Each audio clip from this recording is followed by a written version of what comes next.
Hey, it's your friend Mike O'Neill on the new Mind 97.5. Mike Pesto here as well. Mornings and afternoons covered. Thank you for watching on YouTube.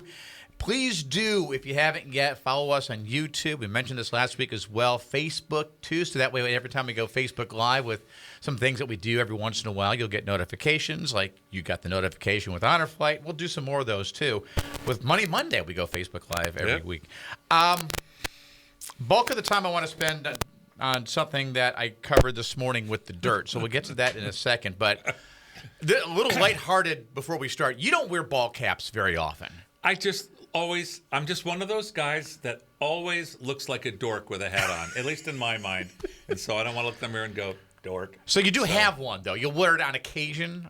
Not honestly, Really? No. I virtually never wear hats. Okay. I just don't think I look great with hats on. And for me, I'm always hotter with a hat on. Well, yeah, that's usually how it works. Yeah, because you lose, 80% of your body heat through any type of thing you put in your head? So, well, yeah. I would always try to wear one of those sort of plantation-looking hats in the sun because people do that when it's hot out. I'm like, I'm hotter. What's the win here? And so, no, I'm not a hat guy. So if you were to wear one, and this is the question that came up that I overheard a conversation I know earlier. What I'd wear. No, not so much a what, but would you style your hair first? Like get out of the shower, comb your hair, maybe even put a little product in it, and then put the cap on. For the times that I did wear a cowboy hat, believe it or not, for a while back in the 90s into the 2000s, after you wear the hat and you take the hat off, there is clearly no point to ever having had to style your hair because you have hat head and it's not going to change until you style your hair after. So no, I wouldn't have. I may have dried it out of the shower, but and sent it in a direction, but I wouldn't have lost my mind over it. Yeah, the argument that I heard was when you put a cap on, before you're going to do that, you should comb your hair, style your hair. So on the off chance you do remove the cap, granted you'll have a little bit of hat hair, but nowhere near as bad as if you didn't do that. No, it's my hair's a trash dump after the few times I have worn it. Just. You can see right where the hat was, and everything else is sticking up. That's the way it goes. And maybe the conversation I heard was two guys who are single. So maybe that's some of it as well. It's still I still want to impress with my due, so I better make sure I don't push it down all the way. No, and then when I take it off, it still better look good. I am to the point now, if my hair's a little messed up, that's one of the things about radio. No one sees us for the most part, except for when we jump on once a week and do these. And a lot of today's hairstyles, some of them anyway, for folks our age, it's just kind of a messy look anyway. So, hey, for the win. All right, so here's something we have kind of gotten into every once in a while, and I feel the need to do it once again. Here we go. Artificial intelligence, AI. I don't know if you've seen the posts that are really popular on Facebook now where you can take old pictures of family members, old black and white pictures. One, you can colorize it. And two, you can also turn it into a short form video of that person as well. Initially, before we get to this, a very specific story, what are your thoughts on that, generally speaking? Well, my version of my favorite Christmas movie, What a Wonderful Life, is the black and white version because that's how it came out and that's the way I like it. Colorizing it seems sort of a... Well, it's not so much the colorizing, but a video is made of a still image. That's the big issue with it. The colorizing, I don't care one way or the other, honestly. It's interesting, but it's still a little weird for me. It's not them. Yeah. Bottom line is, you're not looking at a video of them. No. It's not an old 8mm. It's not an old VHS. It's AI. It's not actually them smiling. There's one that I saw that's this old school Sicilian-looking family, and the colorizing wasn't changed at all. In fact, they kept this orange sepia tone look to it. But you see them all sitting there, very staunch, and then when the video is made, they're all smiling. That could be someone in the family who never smiled. Yeah. And now there's this AI video of them smiling. And Yeah. Grandpapa never would have smiled. He never smiled a day in his life. You're lucky he didn't give you the finger. Even me having a couple of vacations. No, I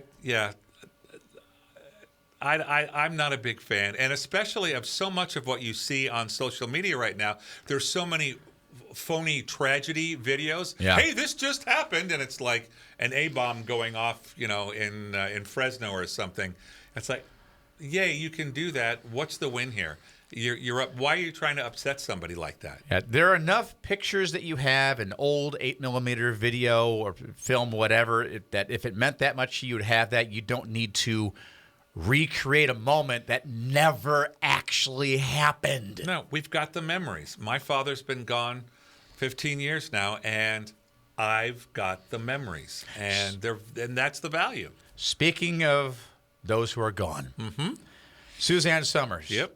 Don't know when she passed. Must have been at least, I don't say 10, 15 years ago. I would say maybe even longer than that. It's been a while.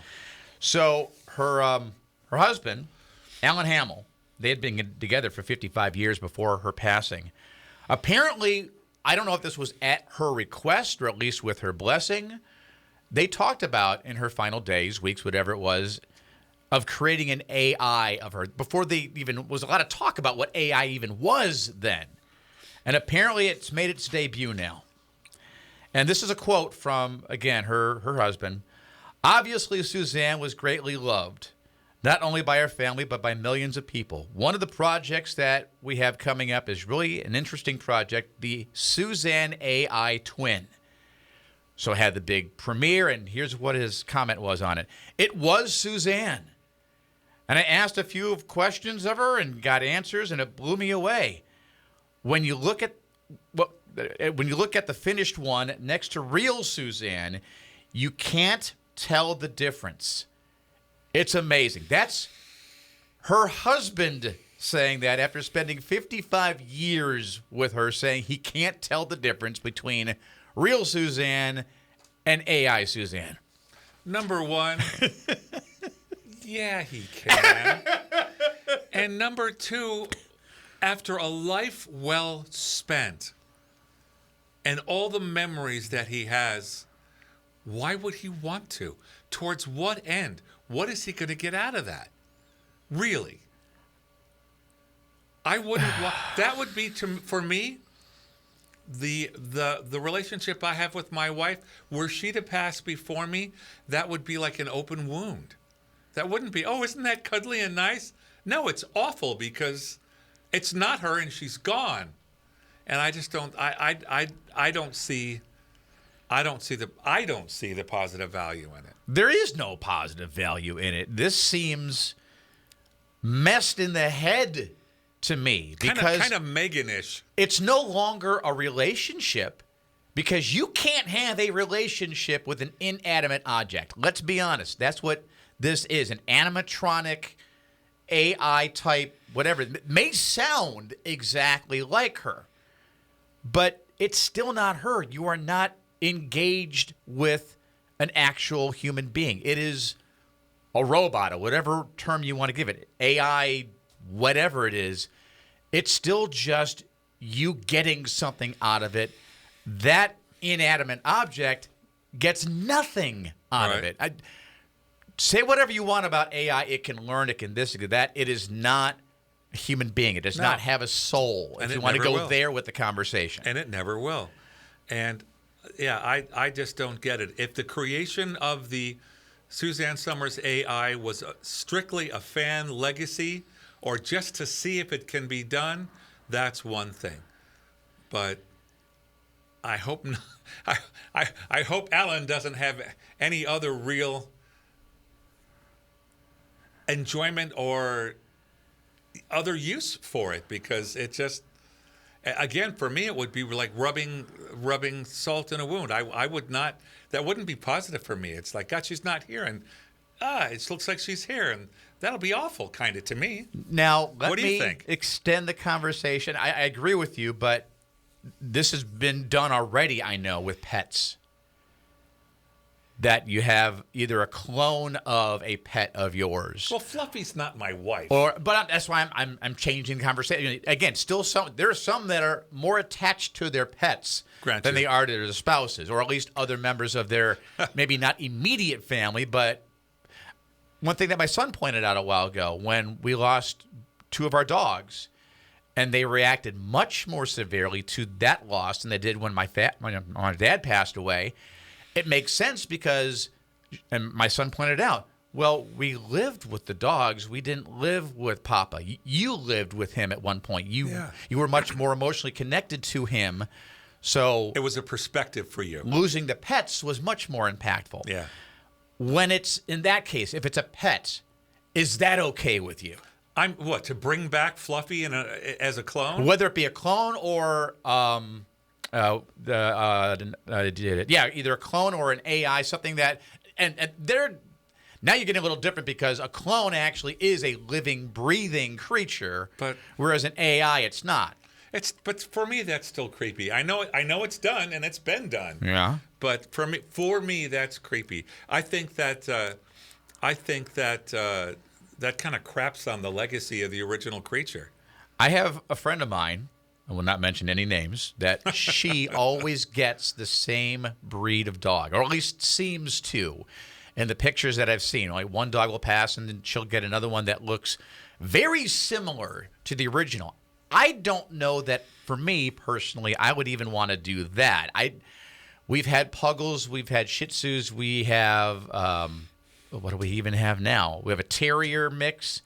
We have a Schnauzer mix. We've never had two of anything. So I don't know that I'd ever want to because I like having my memory with that dog and not having to blur my lines in my head. Okay, well, is that a memory of Fluffy or with Scruffy? Yeah. Everyone and every being is an individual. Mm-hmm. You have a relationship and a life with them. I'm not going to have a life with their AI because it's not real. And we've talked about it before in regards to AI, and again, what Alan Hamill has decided to do with whatever team he was working with. That again, it goes back to that relationship aspect. It seems to me very self-serving to do something of that nature. You're not, and this was years that are passing. I can imagine he must have emotionally moved on to some degree. I would assume. It never gets, quote unquote, easy. It gets easier, right, if that makes sense. Right. What screams to me in this, and again, this is just my speculation, so don't sue me, but I have a feeling whatever company he's working with, and this goes to what you said earlier about, yes, he can tell the difference between the two. Whatever company he's working with, he has some skin in the game. And he's making some money off of this if this turns into a successful technology that others are going to want to do. So, of course, he's going to sing its praises right now because if he doesn't, he won't reap some financial benefit down the road. If that's a thing. Yeah. But yeah, I could see that as a possibility. I don't know. It's something we talked about this morning. If you want to look up the story itself, Alan Hamill creates AI clone of late wife Suzanne Summers, and you can read the rest for yourself. We'd love to find out what you think. So especially on the video, if you want to comment, please do. I don't know what else to say. Don't do it.